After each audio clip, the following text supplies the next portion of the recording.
আচ্ছা কোনছে আল্লাহ বড় না মানুষ বড়? ধরো গাদা, তুই কার হাতে কার জোড়া দেশ? কুড়াই আল্লাহ আর কুড়াই মানুষ। যেটা কবার কইছে ওইটা কন। আল্লাহ বড় না মানুষ বড়? আল্লাহই তো বড়।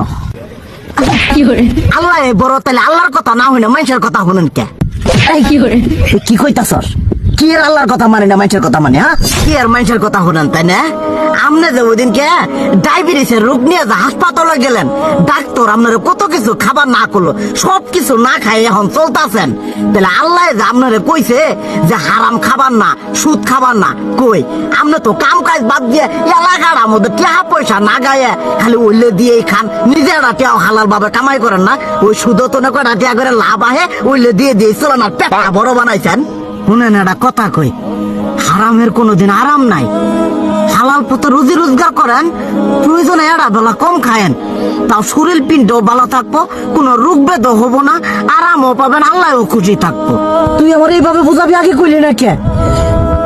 আসলে এই বিষয়টা তো আমি কখনো মাথায় এইভাবে নিইনি যে আমাদের কখনো ডাক্তার নিষেধ করলে ঠিকই আমরা নিষেধ মানি, কিন্তু উপর আলাদা কত কিছু নিষেধ করে দিয়ে সেটা মানি না। আর এই যে হারাম পথে টিয়া পয়সা কামাই করতেছেন, শরীরের মধ্যে দুনিয়া রোগ বেত হয়েছে, দেখা যাইতেছে যা টিয়া হারাম পথে কামাই করতেছেন তার তো বেশি টিয়া মনে করেন জ্বলে যাইতেছে গা বেশি। আজকের পর থেকে আমি আর এই হারাম সুদ খামো না, আমি হালাল পথে চলবো, হালাল টাকা পয়সা ইনকাম করবো। এতে করে যদি একবেলা কমও খাইতে হয় তবুও খামো, তবু আমি আর এই হারাম পথে চলবো না। আচ্ছা ঠিক আছে।